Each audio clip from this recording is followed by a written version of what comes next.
Got 2 dark entities on your screen, including Dark Pit and Batonetta. Batonetta, yet again, another character. Don't see a ton, but we've been seeing in DNA. This time not with ConCon / Stan Luna / whatever name ConCon goes by these days. And speaking of characters that are like, I don't know, Bayonetta is definitely like a comparative to Smash 4, very much a shell of her former self, but not a bad character. Just kind of struggles from the thing of you can mount damage up, and then you have a hard time finding that final kill. Unless like you're taking someone off the top or side, which doesn't really happen quite as much as it used to. You got to rely on basically either a witch time into smash attack or just like a random back air. That's like what you get with this character. Still got enough going on though. Yo, the cancel on the ledge. Nearly killing from across the stage. If I don't really think Pit has a whole lot of jank, but if anything, I guess it's maybe that electroshock arm, maybe. Although I don't know, man. Pit does have some kind of funny stuff, especially since the buffs. Yeah, like those shields are pretty good. Regular Pit arrows are pretty good. That had nothing to do with the buffs, so.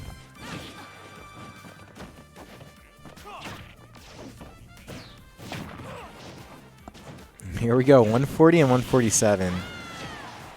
This is what honest Smash Brothers looks like. Yeah, Thor definitely gonna kill.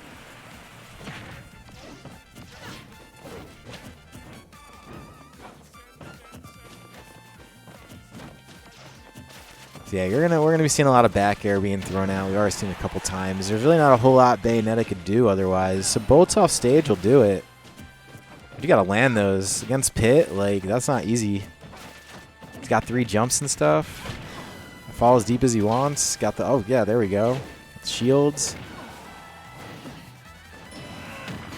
Oh yeah, so finally land the back air. Was prepared for that one. That was actually a very droppable back air. Luminous dropped super low.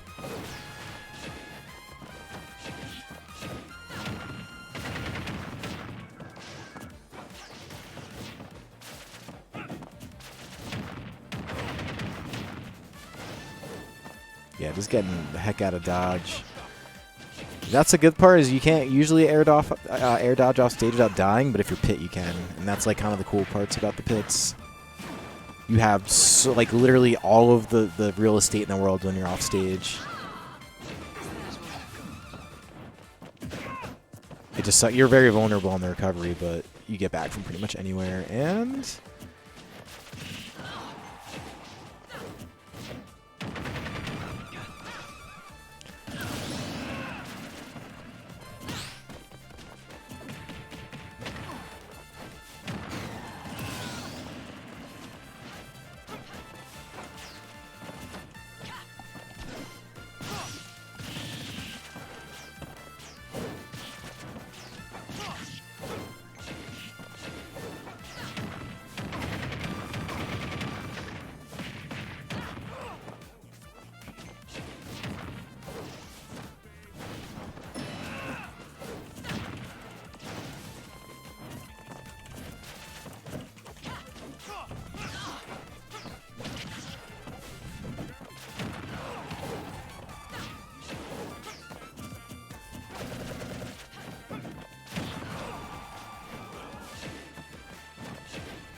this is definitely a lot worse for Batonetta at this point than it is for Pit. Pit has a lot more things, I think, that kill randomly. Although, as I say that, yeah, we're right back to square one where we're talking about what things Batonetta gets to secure kills. And then we have that, which isn't going to kill from across the stage, but it was honestly a really good get-up option. Oh, there's the back air. Landed it. All right. That was a little bit of a roller coaster, like a bit of a slow-moving one, but one nonetheless. So that is going to be Montrose going up, which I got to tell you, it didn't really look like that was going to be the case for a minute, but it do. And we are still very much in best-of-3 territory. Just a reminder for everybody, these tournaments, everything is best-of-3 until we get the finals. So that is winners finals, losers finals, and grands. Everything else best-of-3. So these games, they count if you're trying to move on. I mean, they always count, but...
Yeah, so that was what I was talking about. So unless you're getting a back air, or if you're not getting back air, then you're getting a witch time, and that's like your primary way to kill is this character. If you're not laddering at earlier percents, that's what you're doing. All right, that was almost a little scary for Luminous, although looked very well prepared for that. Forward throw is so reliable for Pit at a certain point.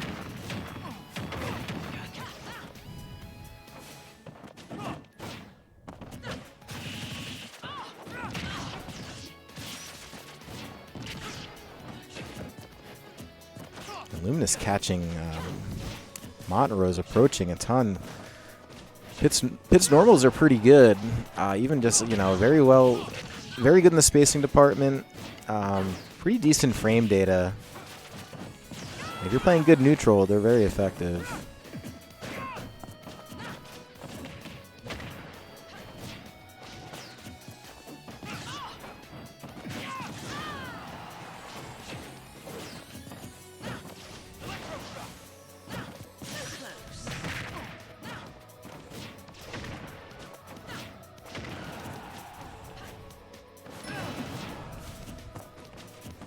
Montrose with the right idea.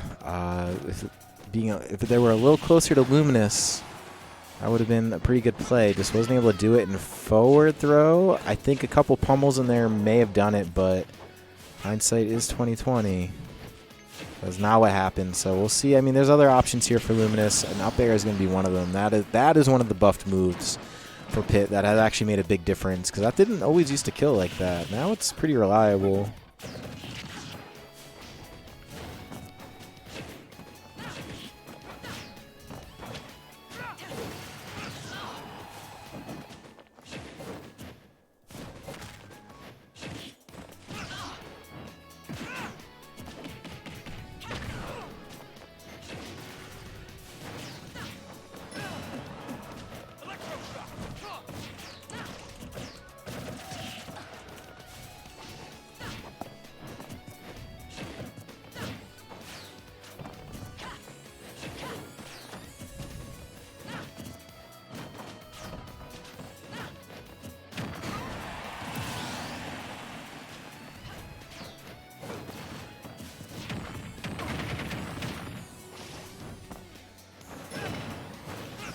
Really good tech. That was a heads-up play. That could have almost been game and set right there. We'll see. I think Luminous is in a really good position to win this. This is very similar to the last game, but going to have to get himself out of this mess, and does.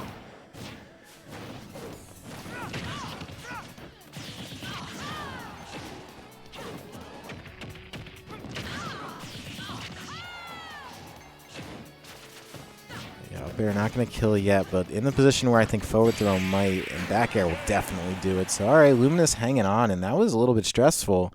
That was a little bit of a ride. Looks like I'm the last man standing. Does look like you're the last man standing. All right, so that is Pitt coming in the clutch. And these, it's funny how, I don't want to say slow. I'm not meaning to be insulting in any way, but it's funny how, like, how much slower a game goes. Like when you get like a character like Pitt, and it's not just, it's just like those options where you just die really quickly or things happen really fast just don't really happen. And Batonetta is not really much better in that department.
Yo. All right. Well, that was the first ladder we got to see, and that was a pretty nice one. Jeez. I was not expecting that at all. Really well played. Really well played by Montrose. Jeez. This was a stressful. Yeah, that was. Because like that was being played really, really well from Luminous on both ends. And the thing is whenever you have a character that can do stuff like that, it's like the longer that it hangs around, things like that happen. Like I actually haven't seen this matchup either, but I mean it played out a lot like I kind of imagined it would. Yeah, you kind of just wait each other out. Those are longer games. That is very much a war of attrition kind of game. But like really well played. I you know, it's hard to know what to say after games like that or sets like that. I mean, Montrose really held on really well and took the opportunity when it was there. So that in itself deserves, you know, lots of credit. And then yeah, I don't know, man. Luminous is always so solid and was playing great. There's actually just a lot of really good gameplay on both ends. It just sometimes the mix of two characters together just results in a hellish matchup, and I think that's kind of what we got to see there. A little bit of campy from both ends, and that's like optimal play, right? Like if you can win a match just by being patient or not approaching, like you do it. Like that's how you win the game if you're trying to win. And you know, let's face it, if you're playing the game, you're trying to win. So that's that is definitely some pain. Yo, I got swag, Mile. That's nice. I appreciate that. I miss you, bud. I do miss in-person DNAs. I miss them. I do miss them for sure. It's cool seeing some mix of that and then mix of like new players and people. It's been interesting. I don't know. It's been an adventure. These Wi-Fi brackets, man. I can't believe it's been about a year. Aw, Mega Chad, dude, you guys are gonna make me upset. Suddenly I'm remembering. Though I don't miss the commute. I don't miss the DNA commute one bit.